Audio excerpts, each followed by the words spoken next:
Bismillahirrahmanirrahim. Assalamualaikum warahmatullahi wabarakatuh. Alhamdulillah kita bertemu kembali dalam perkuliahan fisika dasar.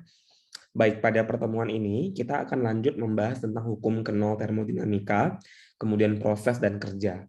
Nah, sebetulnya ini adalah lanjutan dari pertemuan sebelumnya. Ya, kita sudah discuss sebelumnya tentang gas, kemudian juga tentang bagaimana persamaan gas ideal, kemudian beberapa persamaan dan juga beberapa keadaan gas ya, dan juga termasuk persamaan gas nyata atau van der Waals. Nah, sekarang kita akan lihat bagaimana sih sebetulnya proses gas itu secara termodinamika.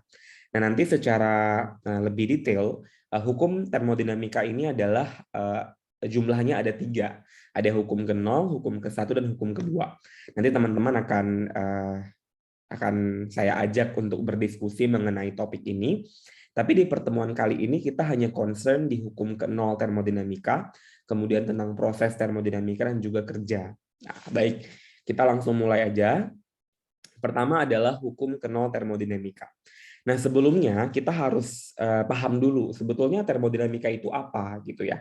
Termodinamika adalah ilmu yang menghubungkan panas ya, ada menghubungkan. Jadi dia mencari hubungan antara panas atau kalor ya dengan mekanika. Nah, berarti bagaimana proses mekanika dari suatu partikel.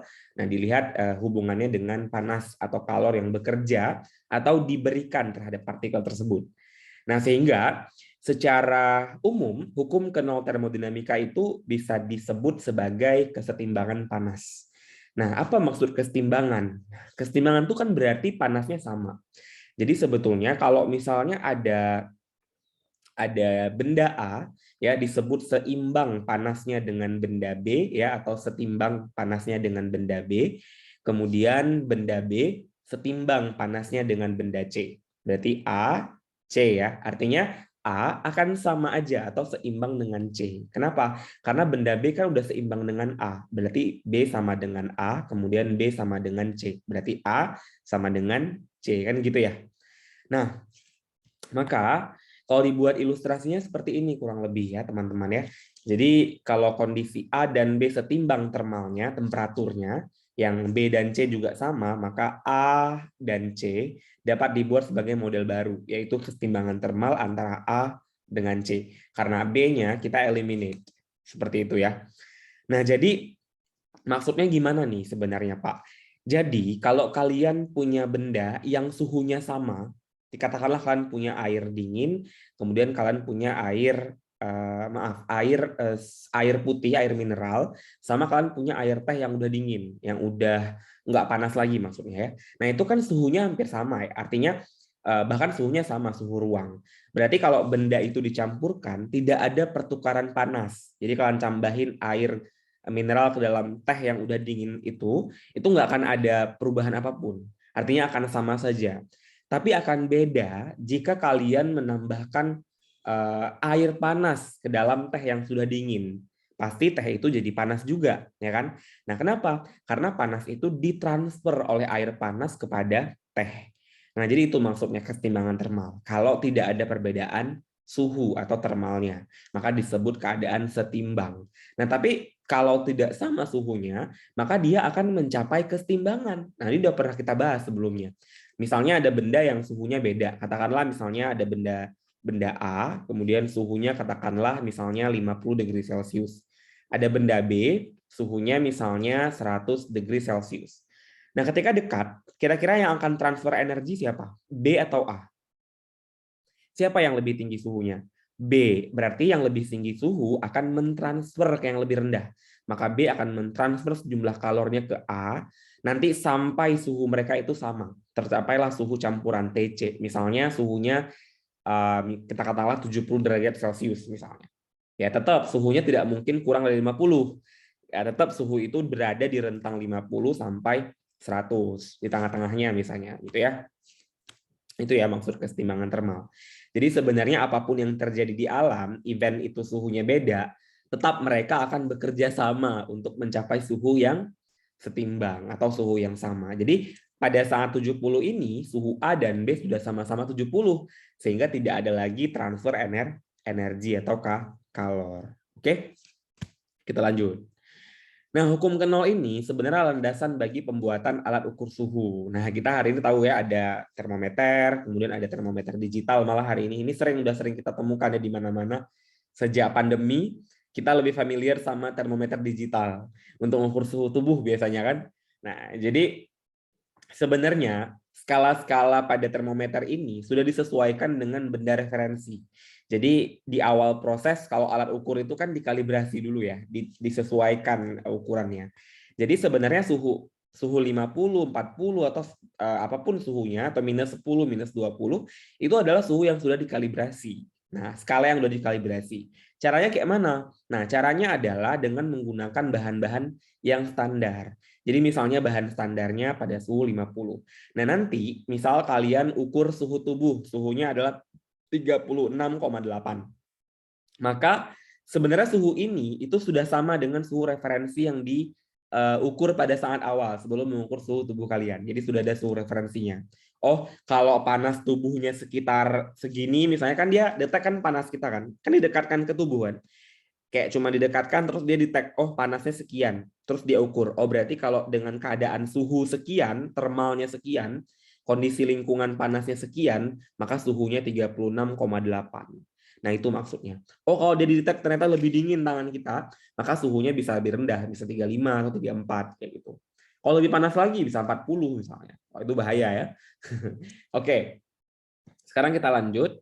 Nah, ini baru kita masuk ke dalam topik termodinamika. Mungkin kalau di SMA, teman-teman pernah belajar termokimia.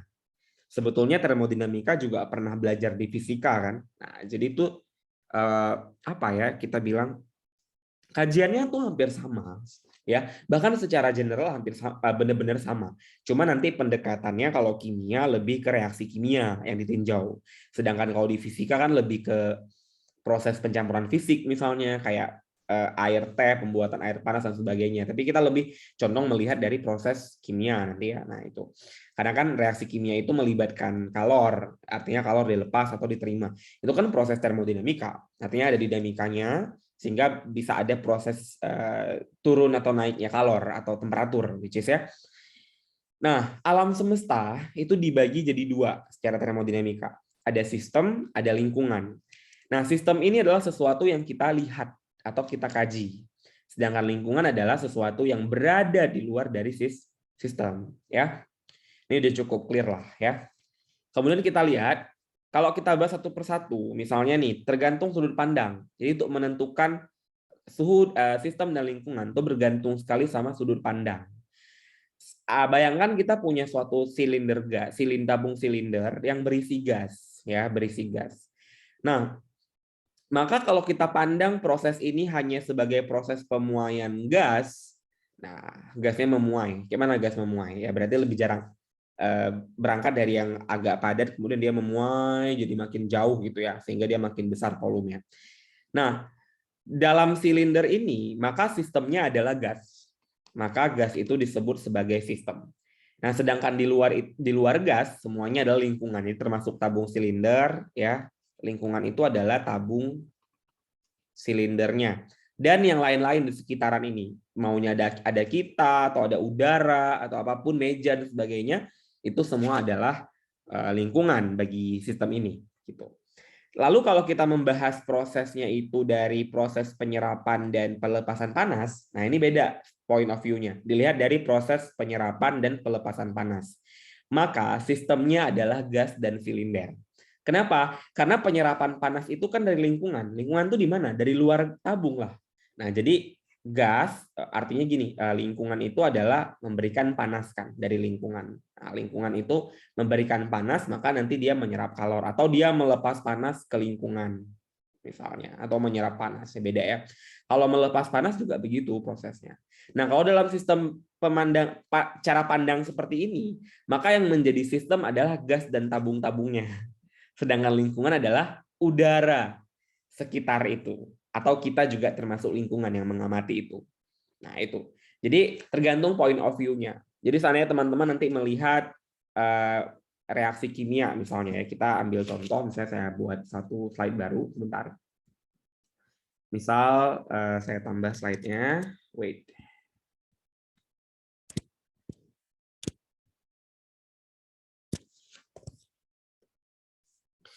Nah, misal saya ambil suatu gelas kimia gitu ya, kemudian saya isi dengan air ya, pertama H2O, kemudian saya tambahin sama NaOH ya, NaOH. Nah, NaOH-nya masih bentuk padatan-padatan lah dalam air ini ya.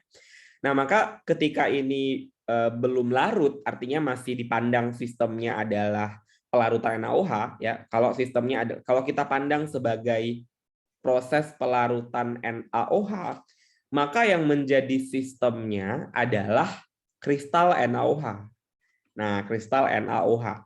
Sedangkan yang menjadi lingkungannya adalah air atau pelarut dan gelas kimia, serta yang ada lain di sekitar itu.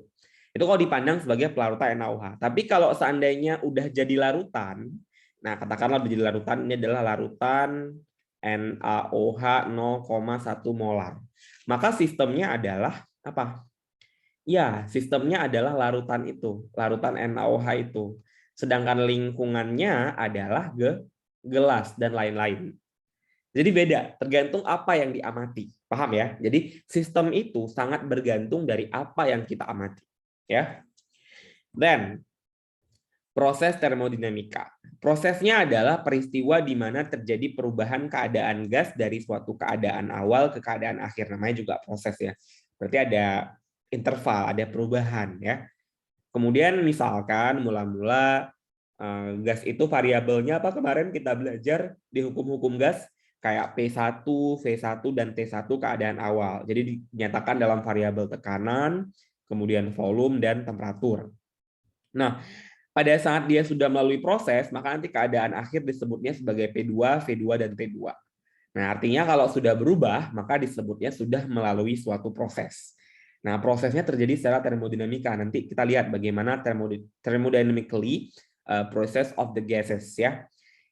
Selanjutnya, proses itu nanti akan menimbulkan perubahan energi. Nah, serta ada pertukaran energi antara gas dan lingkungan. Jadi kalau sudah ada perubahan salah satu variabel ini aja, maka pasti sudah ada proses pertukaran energi dari lingkungan ke sistem atau sistem ke lingkungan. Itu indikatornya itu. Indikatornya berdasarkan tekanan, volume, sama temperatur. Misal ada proses pertama adalah proses adiabatik namanya. Nah, proses ini tidak ada perubahan kalor. Kenapa? Proses ini ya ternyata ada sekat di dalamnya. Sekat itu yang membuat kalor itu nggak bisa melalui bahan itu sehingga tidak ada pertukaran kalor. Contoh termos. Termos itu kan bisa memanaskan mempertahankan panas air. Ya meskipun dalam waktu lama juga airnya akan kembali dingin. Tapi bisa disimpan beberapa hari dan termos itu juga sebetulnya dia bisa menahan panas karena ada skat. Skatnya adalah vakum. Tujuan vakum itu kan membuat tekanannya masih sama, tekanannya agar sama sehingga tidak ada perubahan tekanan. Nah, sehingga tidak ada perubahan tekanan ya, no pressure change ya, pressure change sehingga dia membuat temperaturnya sama. Karena kan tekanan tuh ngaruh kali ke temperatur. Makanya kalau tekanannya dibuat sama, di vakum berarti kan dipertahankan tetap, sehingga otomatis temperaturnya nggak berubah, sehingga suhunya masih sama, sehingga airnya masih panas. Nah itu ya, itu adalah contoh dari sekat yang digunakan pada termos. Itu cara kerja termos ya. Kemudian proses diatermik. Nah kalau diatermik ini justru sebaliknya. Ada perpindahan energi dari sistem ke lingkungan atau sebaliknya. Karena nggak ada sekat. Nah sehingga oh maaf, ada sekat, tapi sekatnya mudah dilewati. Jadi kalau tadi kan sekatnya vakum. Nah kalau ini sekatnya logam. Kalau sekatnya logam, ya logam kan bisa menyerap panas. Kenapa? Karena logam itu konduktor. Nah jadi sudah diserap nih sama si logam, ya udah lewat lah panas dari situ. Ditransfer ke tempat lain. Nah, artinya sekatnya nggak, kalau dia termik itu dipakai bahan-bahan konduktor. Jadi sebenarnya tergantung kebutuhan ya. Apakah kita pengen buat sistem yang prosesnya adiabatik atau prosesnya yang diatermik ya gitu ya. Mungkin yang jarang dengar ini kuasistatik. Ini saya aja susah bacanya. Ya kuasistatik ini maksudnya gimana? Ini keadaan di mana kita bisa menerapkan pada persamaan-persamaan gas. Jadi hanya terjadi kalau prosesnya lambat sekali. Jadi maka bisa dianggap sebagai keadaan statik. Jadi sebenarnya lambat itu kan kayak nggak ada perubahan. Maka seolah-olah berada pada keadaan statik. Padahal nggak statik, tapi perubahannya lambat sekali, very slow ya. Sehingga kalau very slow proses disebutnya statik. Jadi maka disebutnya quasi statik. Nah, itu ya. Ini khusus buat persamaan gas ya, hukum Boyle, persamaan gas ideal, hukum Charles ya, whatever. Dan nah, kalau kita lihat diagram PV. Jadi dalam termodinamika, keadaan gas itu yang melalui proses-proses tadi kayak adiabatik, diatermik ataupun kuasi statik itu bisa dinyatakan dalam diagram PV. Namanya aja PV, berarti diagram tekanan sama volume, ya kan? Nah, maka plottingnya adalah dengan menggunakan sumbu Y-nya adalah P, ya, dan sumbu X-nya adalah volume. Artinya makin ke atas, tekanannya makin tinggi. Makin ke bawah, tekanannya makin rendah. Sedangkan makin ke kanan, itu volumenya makin besar. Kalau makin ke kiri, volumenya makin kecil. Ya, misal ada keadaan titik nih, titik berbeda menggambarkan keadaan berbeda. Artinya ada keadaan 1, ini keadaan 2, ini keadaan 3. P1, V1, T1, P2, V2, T2, dan P3, V3, T3. Berarti 3 keadaan. Pasti ada perbedaannya. Keadaan 1 ini tekanannya tinggi sekali kan di atas ini. Keadaan kedua tekanannya turun. Nah, tapi volumenya meningkat. Nah, kalau ini kan volumenya kecil. Keadaan ketiga tekanan turun lagi, tapi volumenya justru mengecil. Nah, ini unik nih. Jadi ternyata nggak serta-merta penambahan tekanan, kemudian penurunan tekanan, maksudnya kemudian volumenya jadi besar, volumenya besar otomatis ya. Tekanan turun lagi, ternyata volumenya harusnya makin besar, tapi justru makin kecil, kan gitu ya. Nah, ini suatu keadaan yang harus dicari dengan persamaan atau proses termodinamika. Nah, gitu. Jadi kalau diplot, dibuat grafiknya, kira-kira seperti inilah proses yang dilalui. Jadi kayak melingkar, jalannya itu nggak lurus, jadi bisa jadi berkelok-kelok ya kayak gini ya. Dari P1 ke P2 terus belok lagi ke P3. Nah, ini keadaan yang mewakili proses secara termodinamika. Jadi yang dilihat hanya perubahan tekanan, temperatur atau suhu ya. Temperatur atau suhu dan volume maksudnya. Well, nah, lalu selain dari adiabatik, diatermik, dan kuasi statik tadi, kita juga ada proses-proses termodinamika yang khusus. Nah, ini juga teman-teman harus paham. Nanti di termodinamika, kalian akan belajar lebih lanjut di kimia fisik 1. Nah, itu akan belajar lebih spesifik.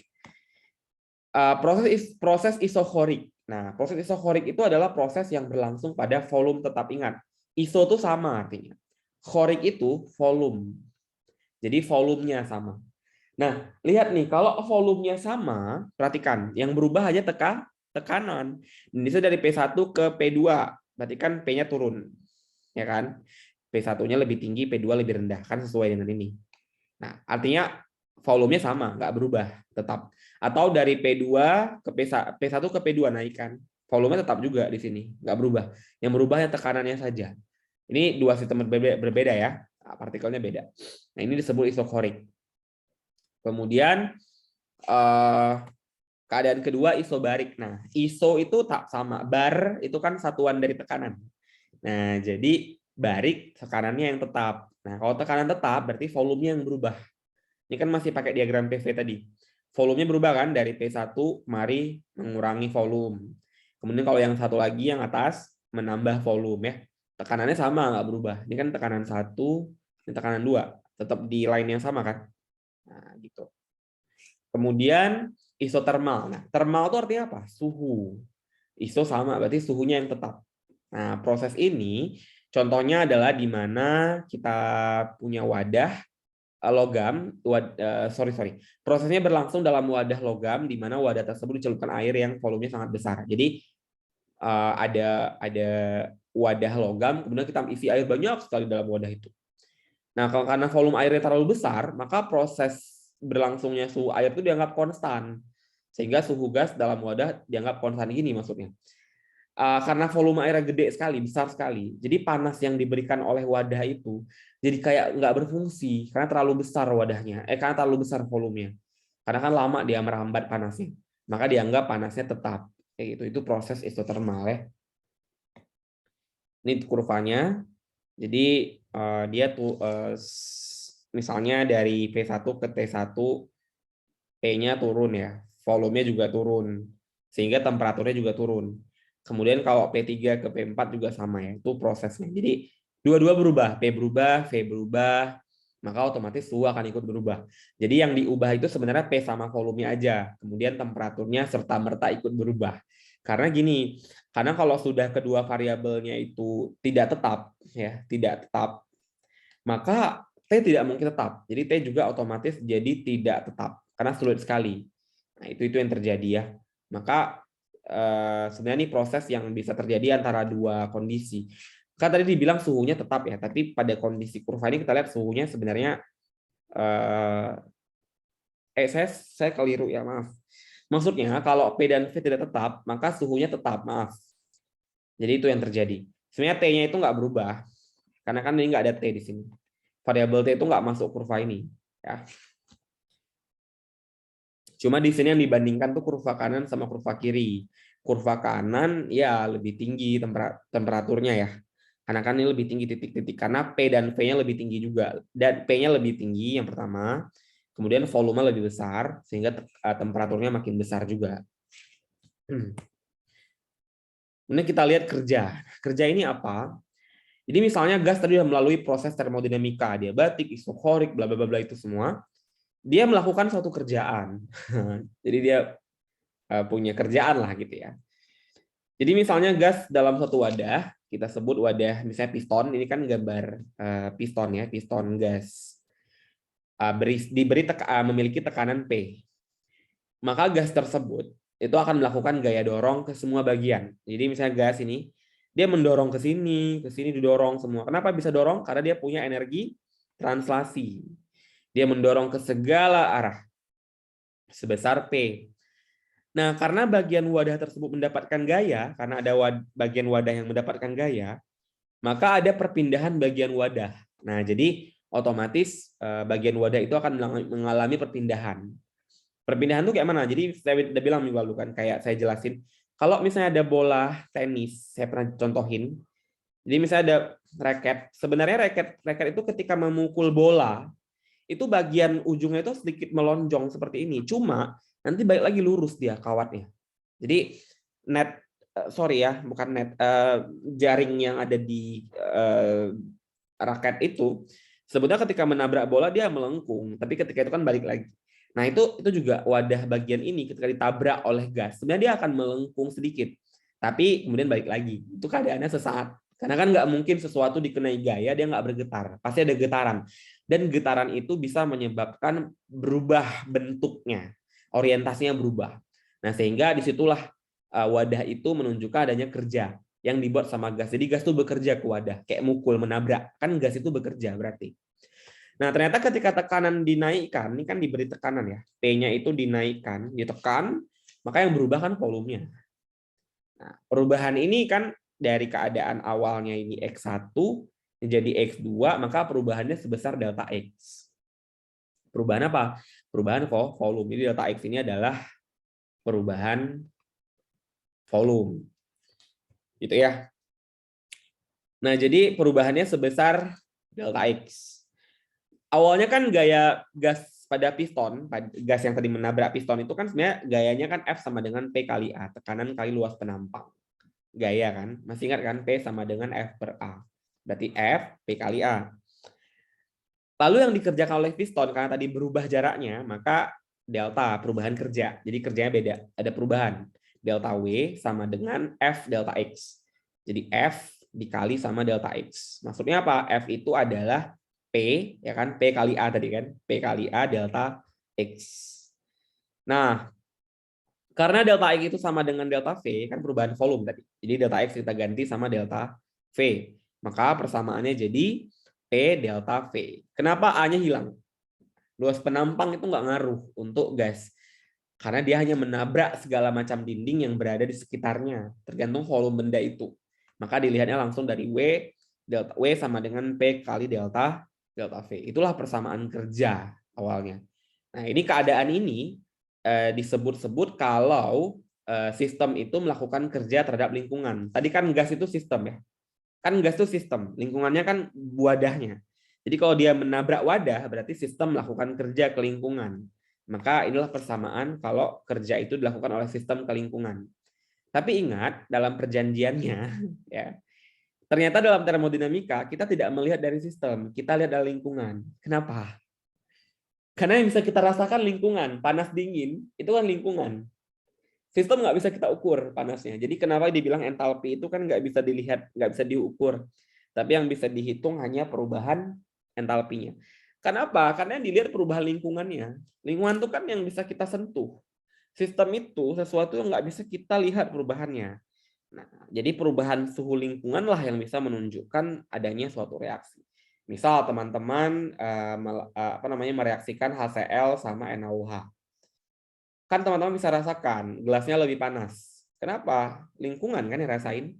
Ketika proses sistem itu bekerja, reaksi penetralan dan sebagainya dalam molekuler, kita nggak bisa amati, kita nggak bisa rasakan. Tapi perubahannya saat dia menjadi panas atau dingin, nah bisa kita rasakan di gelas.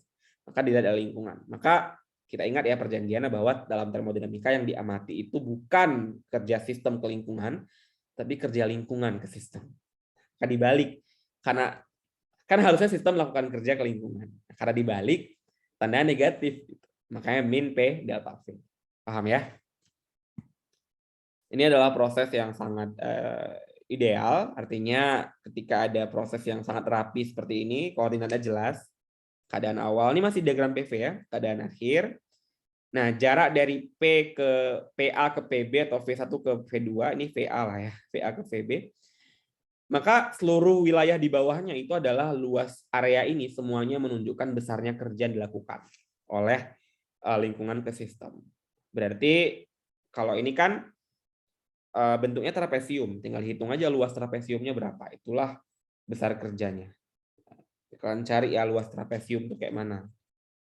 Nah ini kan matematika dasar, bisa cari, SD udah ada belajar trapesium kan, cari luas wilayah kayak mana. Nah, lalu kalau kurvanya sembarangan bisa aja kayak nggak jelas kayak gini kan. Nah, maka diukurnya pakai, nggak tahu nih pakai apa. Ini kan nggak jelas bentuk bendanya apa. Bukan trapesium juga, bukan persegi panjang juga ya. Nah, maka diukurnya pakai integral. Integralnya adalah min PDV. D ini kan sebenarnya delta. Sama aja kayak delta V.